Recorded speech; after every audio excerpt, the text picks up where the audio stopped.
Арда өсіп адал емген ақуызын, қалдырған ғасырларға нәрлі ізін, көкбөрлі байрағын желбіретіп, көк түріктер тойлаған Наурызым.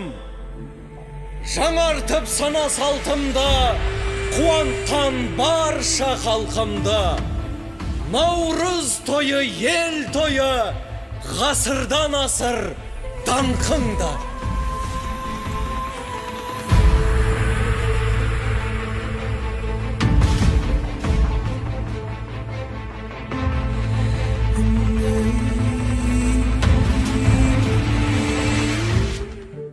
Күннің көзі күлімдемей, қар жамылған қалың ұйқыдағы тіршілік ояна ма?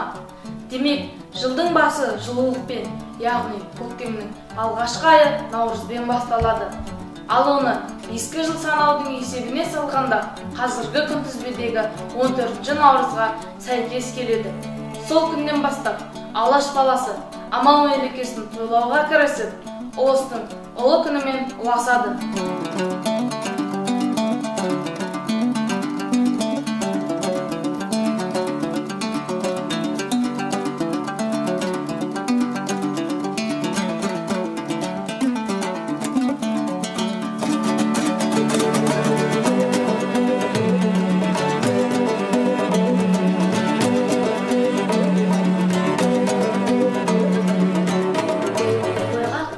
Жүзге шуақ дәрідар өмір сыйныңда өтеуі болады.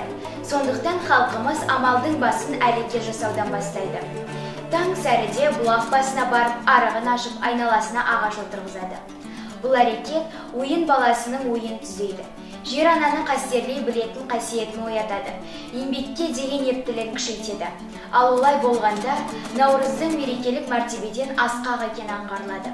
Ол ұлттық тәрбиенің ұстаханасы.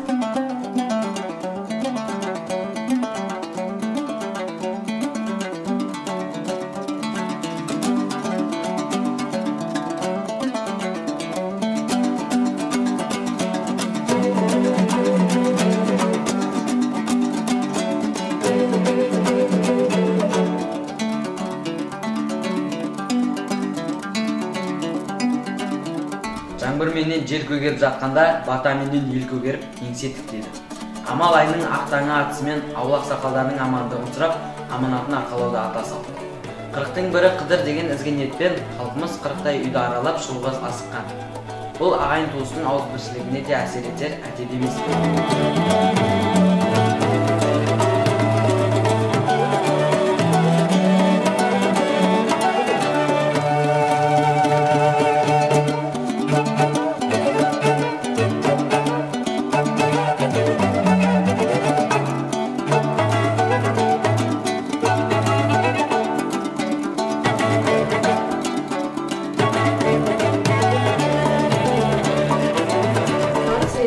Татуластыратын, жабыққанды қуантатын береке мен бірліктің бастауы.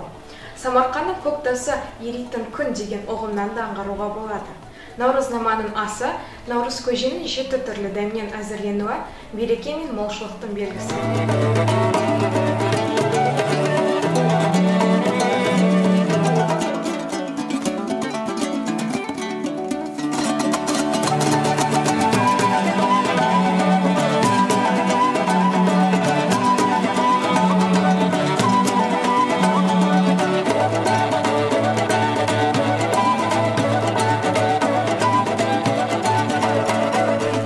Бұның жүрекке жылулық ұялатуының да жөні бар. Бір-бірлеріне өз қолдарымен жасаған сыйлықтарын ұсынып тұрса, ет жақындарының елжейтіндігі түсінікті.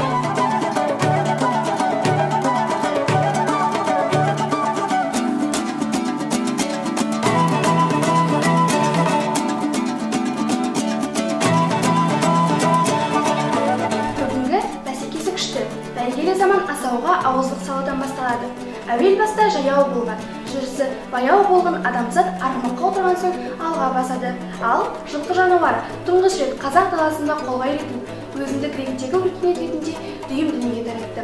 Ендеше Алаштың тойы атыс өтсін бе?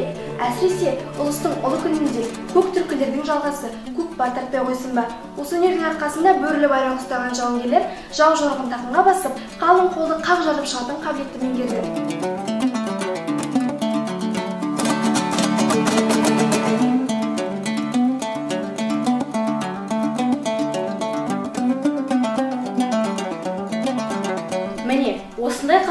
жарықтының бәрін жарқыратып шығатын наурыз қалай наша болмасын.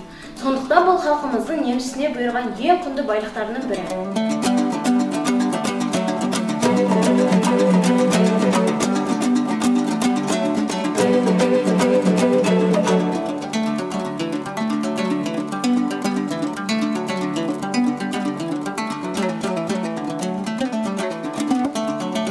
Наурыздың тарихи тереңдігін, тағылымдық ерендігін белгілі бір өлшемге сыйдыру мүмкін емес.